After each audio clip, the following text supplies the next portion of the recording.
Alright everyone, this is Zero Budget Geek and welcome to the Kickstarter preview of Pocket Neon City Rumble Clash of the Gems. This is a light dueling card game that simulates a fight between teams of mutant street fighters. Players use 3 fighters to perform a wide array of brawl attacks, combos, counters, and super moves to beat the living gems out of their opponents. The match is over when a player has lost all of the gems on his or her fighters. Now please bear in mind that everything that you see here is from a prototype version of the game, so it may be subject to change. You will have a team of 3 fighters, and each fighter card has a back and a front. We're going to take a look at the back real quick here. So the first thing you're going to see is the characters card art, which is really cool. It's the thing that most drew my attention to this game. And then you have the name of the character. So you have Takeo there, Judy Hayes, and Yudu there. Then down below the character art, you will have a description of that character's fighting style. So for instance, this guy's a brawler, she's a rumbler, and this is a gem master. It doesn't have any mechanical effects, but it gives you a little bit of an idea of what they do. Now, the most important mechanical thing on the backs of the cards is this square right here. This tells you how many cards you draw at the beginning of every round, not turn. The game is played in rounds that are divided into turns. Each round you would draw a number of cards, and the number of cards you draw is shown by the backs of the cards, and it depends how many brawlers you have available. So if one of your fighters is defeated, then you'll be drawing less cards each turn or each round.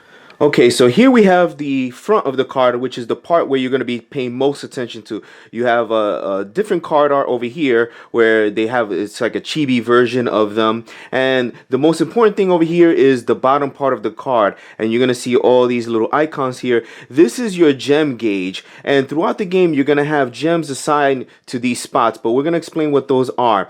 And you have 2 rows of them. You have an attack row and a support row. And during the game, you're going to have these gems assigned to different spaces here, and they have to match. So like the red gem would be there, the blue gem there, and you would have a green gem which would go there. Now it's unclear right now if you're gonna have actual gems like this or if it's gonna be tokens. Just pay attention to the Kickstarter and you'll find out more information about that. But anyway, these gems will be assigned to these slots, and then while they're on the slot, you can do different things. And there's a lot of iconography in this game, and there's gonna be if you can look in the rule book and you can see what each one does. But some of them will be attacks, some of them will be defensive moves, some of them are just support cards, support moves rather, where you can maybe remove some gems and draw some new ones from a bag to sort of rejigger your abilities. Throughout the game, you're going to have a hand of brawl cards, and the number of cards you have is going to depend on the number of fighters you have, but they come in 3 different types. There are punch, headbutt, and kick, and they have their own artwork. And the most important thing to notice about it is that at the very bottom, it tells you basically what it does. And they all destroy gems or crush gems on your opponent's side. So for instance, the punch crushes red gems, the headbutt crushes green gems, and the kick crushes blue gems. Now, normally you play 1 card at a time, but you can combo the cards. As you can see here, there's an icon with the word combo on it. And this just means that if you play this card and are able to perform a crush, so if I play the punch and I'm able to crush a red gem, then I can play a combo card. I can combo this into a green card. So then I can play the headbutt immediately after it. And if that one also crushes a gem, I can continue the combo into a blue card, and you can keep doing that until you choose to stop or you have no more cards to play.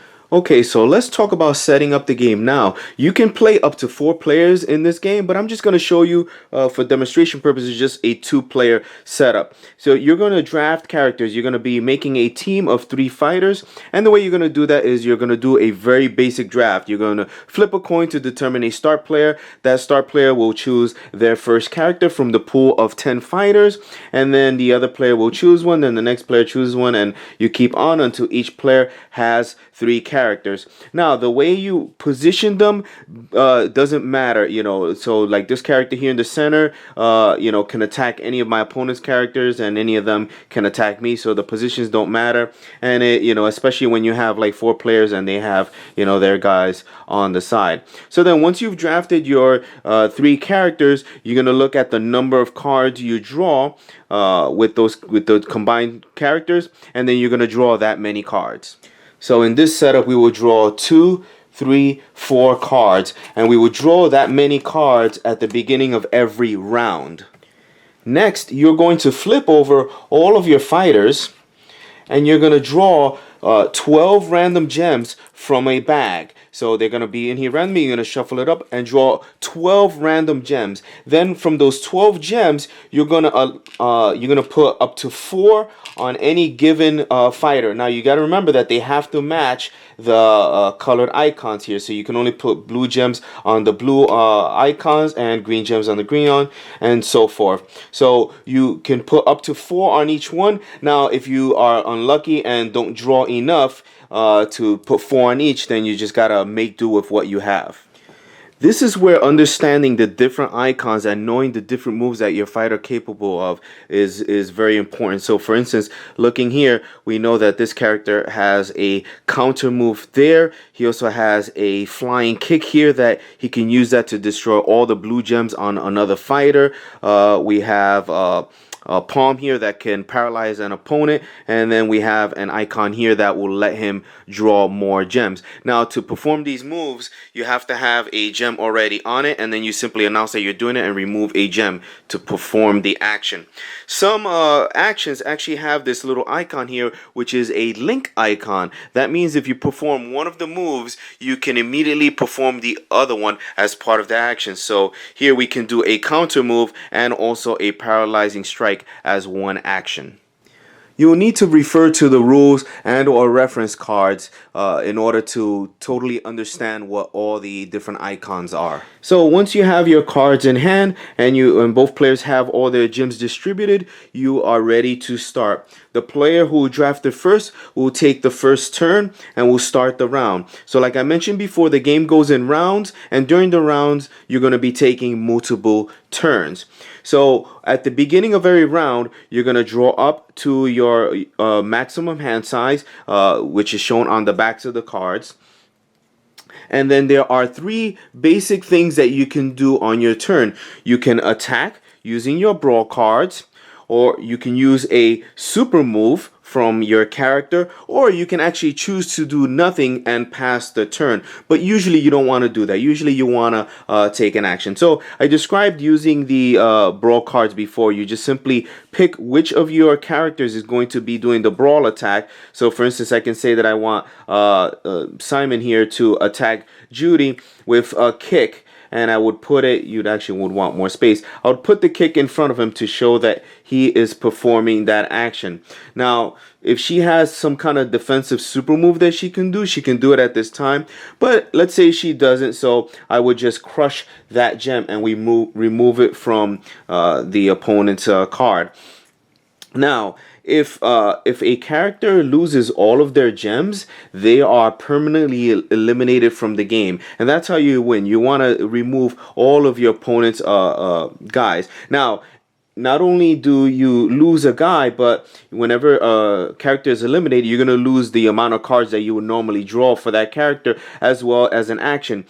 During a round, you're going to have 1 action per character that you have. So Simon performed this kick. After he performs this kick, now we could have comboed if we had some cards to combo into. We could continue to do that. But let's say we had knocked her out, or whatever we did. After the character performs an action, you're going to take this card, which is the low battery icon, and you're going to place it in front of that character. You can put it on top of him to show that that character has acted this round and he cannot do anything else for the remainder of this round, which includes defensive moves that are, you know, interrupts like counters and all that.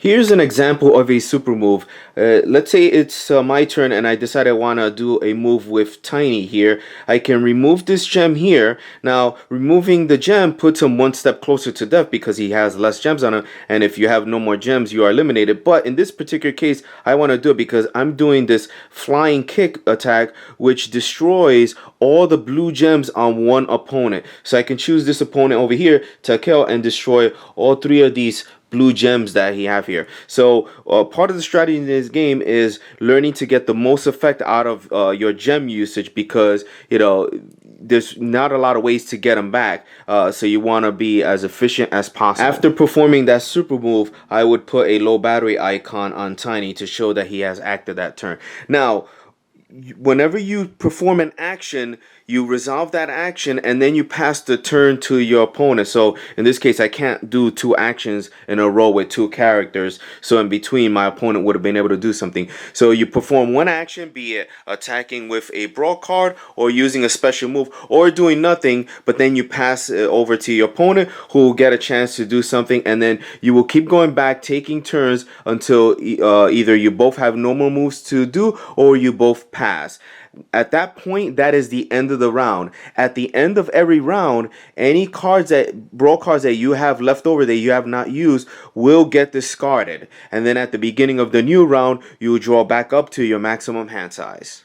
Technically, there's no maximum hand size. At the beginning of each round, you're going to draw a number of cards equal to what is shown on the backs of your character cards. And again, if you're down a character or more, you're going to draw less cards each round. But there are a few ways to draw more cards during a round. In that case, if you draw cards during the round, you can go above your max hand size. So there really isn't a max hand size. And so you're going to be taking turns, knocking, doing actions, knocking each other's guys out until one player has no more and one player is left standing. And at that point, you are crowned the victor. So that's the basic overview of Pocket Neon City Rumble Clash of the Gems. As of right now, there are 10 characters in the base game and they are just so cool looking. And I don't know this for sure, but I'm kind of expecting and I'm hoping to see more characters be created during the Kickstarter, maybe as stretch goals or something. That's just a hope. That's not something that they've told me that they're doing, but I love the artwork. It's very cool looking, and they're definitely looking for a lot more feedback and input on this game, because I believe that this is going to be a really good game. And I think if you like what you're seeing here, get on the Kickstarter page. The link is down below in the description box, and get involved, help be a part of creating this game and making it come to life. Hey guys, thanks for watching this Kickstarter preview. If you like what you see, be sure to just go ahead and check it out for yourself. And I'd like to thank the developers for sending a copy of this game to me for a preview. I really enjoyed it so far. And guys, again, thanks for watching. And until my next video, I'll see you soon.